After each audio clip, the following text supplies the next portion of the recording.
ঠাকুর ঘরে কে রে আমি কলা খাই না। দর্শক, এই কথাটি বলার একটা কারণ আছে। কারণ হচ্ছে সম্প্রতি ডিএমপির সাবেক কমিশনার আসাদুজ্জামান মিয়ার দুর্নীতির রিপোর্ট গণমাধ্যমে প্রকাশিত হয়েছে। সেটা নিয়েও নানান লুকোচুরি হয়েছে। মানবজমিন পত্রিকা প্রথমে প্রকাশ করেছে, সম্ভবত 24 ঘন্টা কি 48 ঘন্টা তারা রাখতে পেরেছিল, পরে নাই। এরপরে আসাদুজ্জামান মিয়ার বিরুদ্ধে কি কি অভিযোগ, সেই অভিযোগগুলো মানবজমিন থেকে কোট করে তারা রিপোর্ট করলো প্রথম আলো। সেই সাথে আসাদুজ্জামান মিয়ার বিস্তারিত বক্তব্য আনা হলো। এটাই সাংবাদিকতার নিয়ম, কিন্তু মনে হলো যেন আসাদুজ্জামান মিয়াকে একটু প্রোটেকশন দেওয়া হচ্ছে।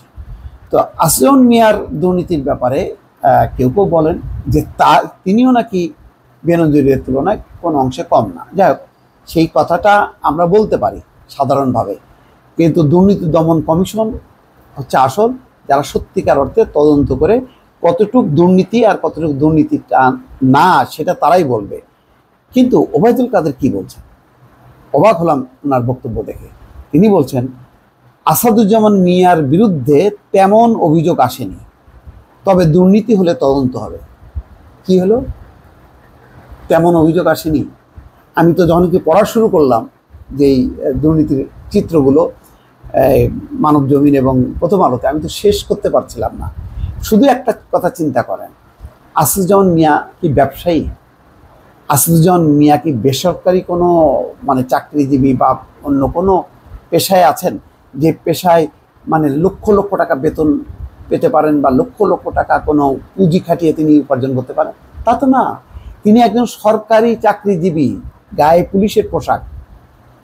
তো গায়ে পুলিশের পোশাক হলেই তার যদি একটা বাড়ি, দুইটা বাড়ি, তারপরে যদি অন্য অন্য জিনিসপত্র বের হয়, তখনই তো ডালমে কুচ কালা হয়। এই প্রশ্নটা আসা স্বাভাবিক না? আসছে তো। তো এবং ওনারা যে সমস্ত পদ পদবিতে চাকরি করেছেন, এটা টপ পোস্ট, এগুলি গুরুত্বপূর্ণ পোস্ট। এই পোস্টের থেকে যদি না, তিনি তার নামে তো মাত্র 2টা, কিন্তু স্ত্রীর নামে 5টা, ছেলেদের নামে, মেয়েদের নামে, এটাই তো বেনজির সাহেবের তো তাই হয়েছে। তিনি তো বলছেন যে না, আমার নামে আমার কিছুই নেই, যা আছে আমার হলো স্ত্রী, আমার স্ত্রী বড় ব্যবসায়ী, আমরা জানলাম না। এত শত শত কোটি টাকার একজন মালিক তার স্ত্রী, অথচ আমরা জানলাম না। এখন তিনি বলছেন যে তিনি নাকি মালিক, তিনি কিছুই জানেন না। তার স্ত্রী, ছেলে মেয়েদের কি ব্যবসা করার সাংবিধানিক অধিকার নেই? হ্যাঁ, আছে। কিন্তু সেটা তো সব, যত দুর্নীতিবাজ কর্মকর্তা ধরা পড়ে, দেখা যায় যে সব শ্বশুর বাড়ির সূত্রে বড় লোক। কি ব্যাপার, ওই চাচা শ্বশুর, মামা শ্বশুর, অমুক শ্বশুর, তমুক শ্বশুর, এত শ্বশুর বের হয় তখন মনে হয় যেন ইনি একদম ধোয়া তুলসী পাতা, একেবারে খুবসুরত একজন মানুষ। বিষয়টা তো তা না।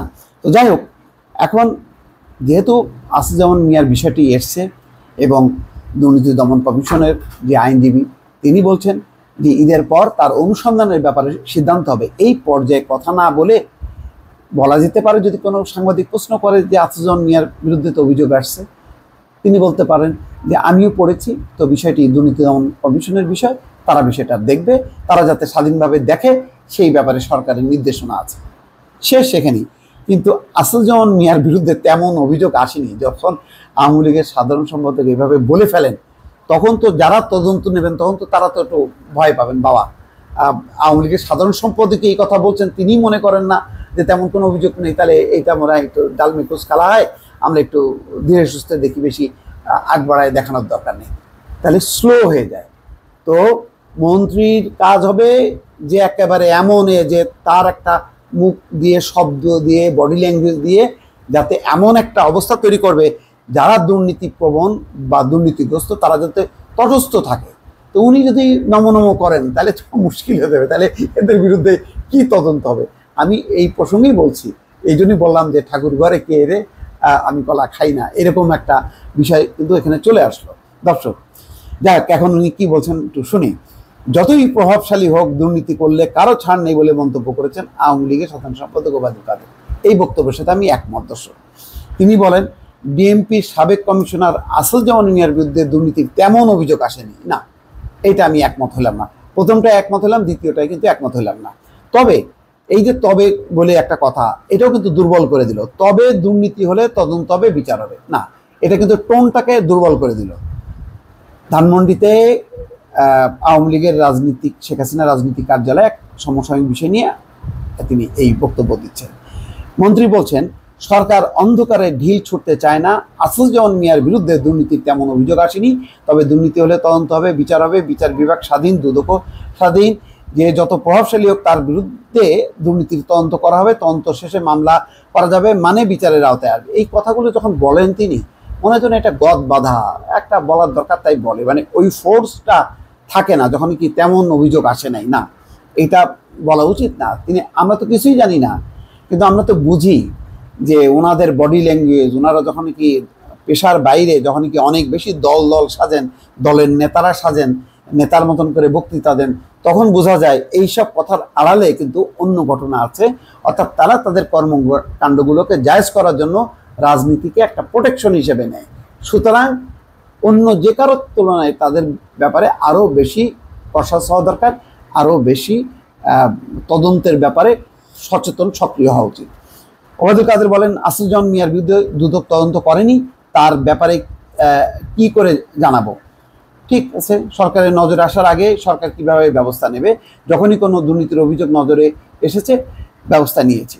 এগুলিও কথার কথা, কিন্তু একটা কথা কিন্তু থেকে যায় যে বেনজির আহমেদ তাহলে এই দুর্নীতি তদন্তের মধ্যেই কিভাবে 4 মে সপরিবারে দেশ ছেড়ে চলে গেল, এই প্রশ্নের কিন্তু উত্তর এখনো আসছে না। এবং এখানেই মনে হয় যে দুর্নীতির ব্যাপারে যে ধরনের ঝাঁকুনি দেওয়ার দরকার বা সেরকম কিন্তু নেই, বরং কথাবার্তাগুলো গদ বাঁধা কিছু কথাবার্তা, যেগুলির ভিতরটা আসলে খুবই অন্তঃসার শূন্য মনে হয় মাঝে মধ্যে।